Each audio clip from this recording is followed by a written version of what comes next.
I don't think they anticipated the finish being, maybe they did, and they just said, we're going to go as far as these guys will take you. But I think they may have slightly underestimated the fight that was left in these guys. I truly believe that if they knew, they would have ended up this close to having the chance to make something happen in the postseason.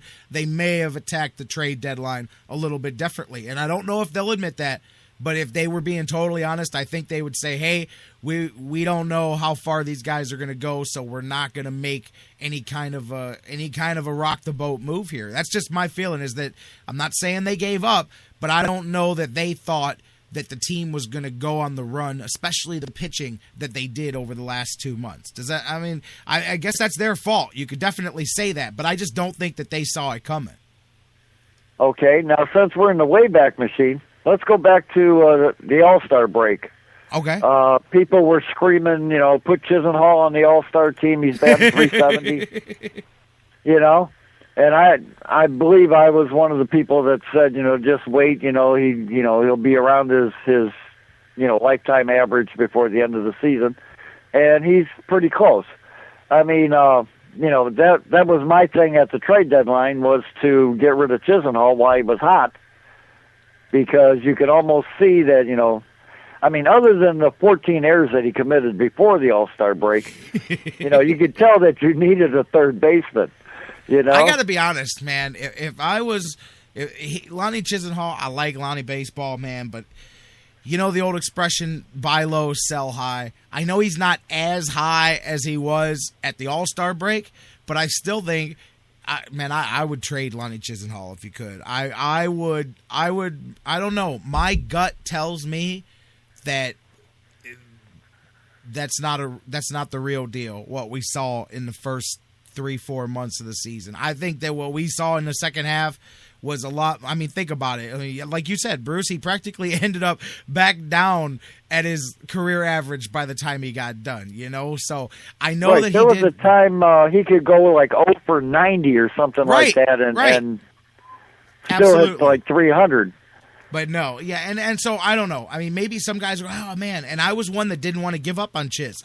Last winter, I said, I want to go another spring with this guy. Let's see what he's got. Final opportunity. If he doesn't show us something, then hey, move him out of the way. But now I'm going, man, okay, he showed us something, but then he showed us something else again, and I don't know if I believe the first something or the second something that he showed us. So I'm not completely sold. Is this guy serious? Real quick, I'm on Twitter here. By the way, you guys tweet with us at the SportsFix CLE, and this Hiram Boyd guy, this is one of those, I think he's one of those Twitter trollers that just says ridiculous things, or maybe he believes this, but he's clearly one of those Fire Francona guys, because he just asked our answer back to our tweet about the Tribe answering their needs this year. What glaring need did they not address last offseason? So clearly he thinks that the Indians waved the magic wand last offseason and then Terry Francona just completely mismanaged this team. I told you, there's a whole bunch of these guys like this guy out there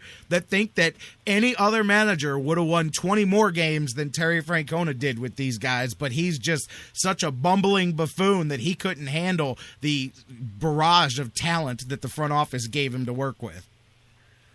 Okay, where seriously, is this talent? Because this. Apparently I watched all year. Apparently I missed something.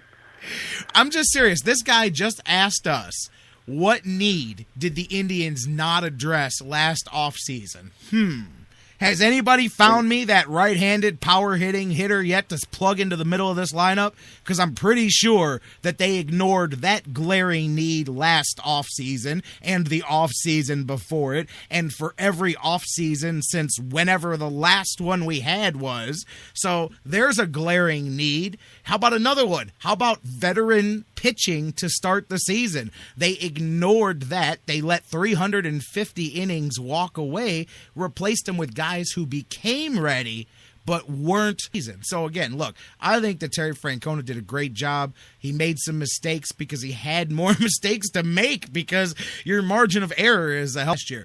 But let's not act like the front office said, hey, what do you need? And then they said, okay, we get everything you need here. Now you go manage them. It's not exactly like Terry Francona mismanaged the 95 Indians here.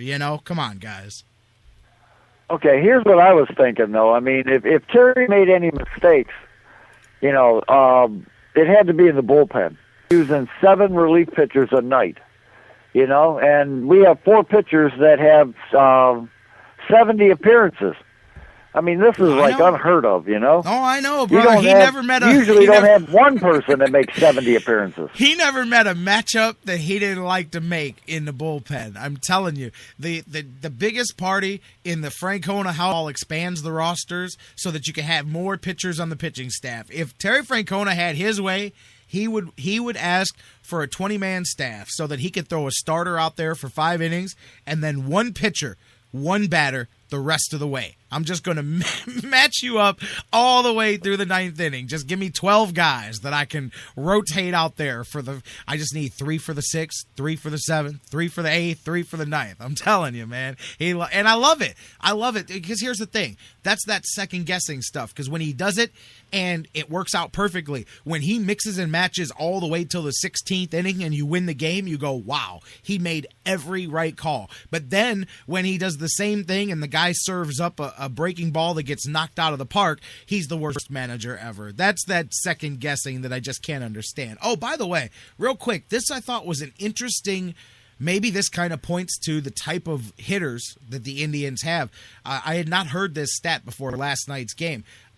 Talking about, looking at the job Ventura did, by the way, against the Indians, man. He debuted against the Indians, and he's been sizzling against them ever since. But one of the things he's known for is his fastball. Obviously, he threw 1,737 fastballs this year that were 95 or faster on the clock. He led baseball in the most fastballs over 95 miles an hour. The Indians, when they're at bat, that they're facing the pitcher, when the final pitch is a 95-mile or faster fastball, they hit 227. It's 11 points below the league average, and it's the 10th lowest such batting average in the league. And that tells me that the Indians have a lineup full of guys that other teams don't fear. And when it's a 3-2 count, when it's money time, they reach back and they give you a fastball. And the Indians just don't have, in certain spots of the lineup, the guys that take advantage of that. But I thought that was glaring that they're that much below the league average and towards the bottom of the league when the final pitch of the at-bat is a fastball. Because, when you've got, a fastball hitting lineup, obviously it's going to work differently, but clearly that's something that teams noticed, because on that final at bat, when they went after the Indians with the fastball, the Indians had a lot of trouble with. That's a stat you don't even notice until somebody shows it to you, and then you go, wow, that's interesting. Yeah. That was something that I probably never would have thought of. It's just funny that that's how they choose to go after. It's not with the curveball. It's not with breaking balls in the dirt. It's let's go with the heat. And the Indians have a lot of guys that, don't catch up to it. And how many times we watch guys, strike out? We know we have strikeout guys on the team, and that's what comes with that, Well, usually you have strikeout hitters when you have power hitters. We have strikeout hitters that don't have power. We got singles hitters. Exactly. We got strikeout hitters that at their best hit a lot of doubles, Swisher struck out 100 times, only played half the season. But listen, all this stuff aside, your phone call was perfect, Bruce. It really sums up a lot of the reasons. When you're done listening to all that, and then you go back and you realize that technically right now, for at least 8 more hours, the Indians are still alive. That's amazing. That is amazing. We got a 1 in 99.99999. It is. Yeah, it's the slimmest of straight. Literally, you have to win 4, and Kansas City has to lose 5. That's it. And even then, all you do is force a play-in game. You force a tie. Yeah, the White Sox, I believe, is our only hope. They have to sweep. Oh, man. In order to get us in. It is what it is, man. It is what it is. And you know what? Hey, now, in all fairness to the Indians, against them last night, when push came to shove, and this will show you, man. Kansas City, and that's why I said I thought that third game against Detroit for Kansas City was huge, because if they had gotten rocked and they had come in shaky like that, I think their confidence would have been hit. But they got that win against Detroit. They got out of there, came back to Cleveland, and, I mean, look, they survived a game, a low-scoring game, and then yesterday when it was crunch time, Salazar, for the first few innings, you thought, okay, man, he was striking out a lot of guys, and when he strikes out a lot of guys, 6 guys early, all swinging. Right, but that's a lot of pitches. They're seeing a lot of pitches, not just running up the pitch count. The other team is seeing a lot of your stuff through the first go-around of the rotation. And then, look what happened. Bam, you hit the 4th and 5th innings. They got to, especially the 5th inning, all with 2 outs. And then, boom, you take a game that's still manageable, and it blows open, and then it blows open a little bit more after that. But they wanted it more last night. What I thought was strange was that they scored 7 runs on 6 doubles. I know. And, look at some of the things, too. I mean, 88 out of 100 times Brantley makes that catch, So, I mean, you can look at a lot of things. They needed it. We needed it. They found a way to get it done. The season wasn't lost last night. We had the bases loaded, nobody out, and we didn't score there.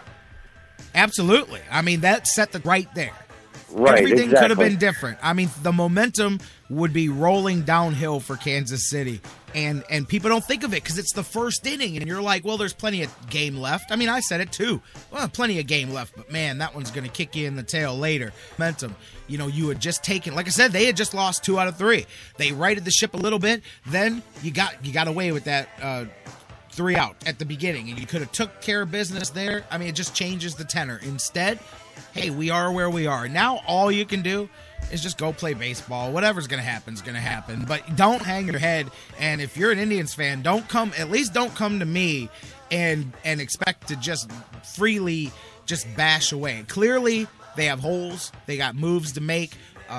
That's what I expect them to do. And we'll talk about it during the winter. But, at the end of the day, they've won consecutive winning seasons for the first time since 2000 and 2001.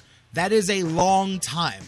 That means they've not done well for a long time. Great. Same thing I say about the Browns. Yeah, you can say they're 4-win team, 5-win team every year. You don't become a winning team overnight. You have one season that's better than the one before, and then the next season is better than the one. That's how you grow, and I think sometimes people don't realize that. You'll see that one fluke Brown season where they had 10 wins and then jumped right back in the pack. That's what happens when you have that fluke seat.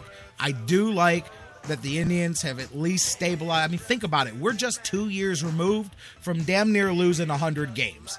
Multiple seasons in a row.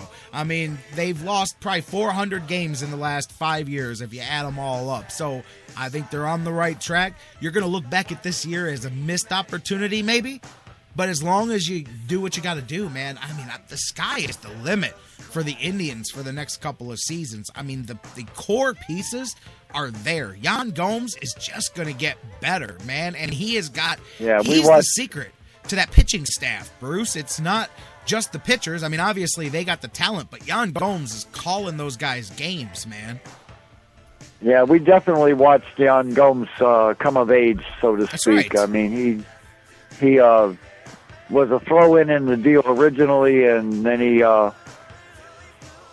just came to life, I know. Bruce, I'm up against it, my man. This was a fantastic Tribe phone call. Thank you. All right. Oh, I thought he was done. I didn't mean to hang up on you, Bruce. I thought you were done it all right. Sorry about that. I'm going to take a break. Great phone call. Guys, keep your thoughts coming in. I'm going to reopen the phones for that in a little bit. Way long on the first segment, but I don't care, man. Indians, you know what? That's the way I wanted to start the show because I'm not going to hang my head. I'm definitely disappointed, but I'm not going to hang my head either. We'll talk about things to do in the future. I know tomorrow, Mike Brandt, man, he may have predicted it just right. Am I going to be playing End of the Road tomorrow when Mike Brandenberry joins us? I got it queued in the track, but maybe they can stall it off. Maybe they can buy us one more day. Can you buy us one more day, Indians? Buy us one more day, Tribe. We'll talk more about that a little bit later on. I'm going to take a break. When I come back, John McMullen from the Sports Network joins us next. We'll talk about the NFL, the Browns at the bye, and so much more. Don't go anywhere. John McMullen joins us next on the Sports Fix.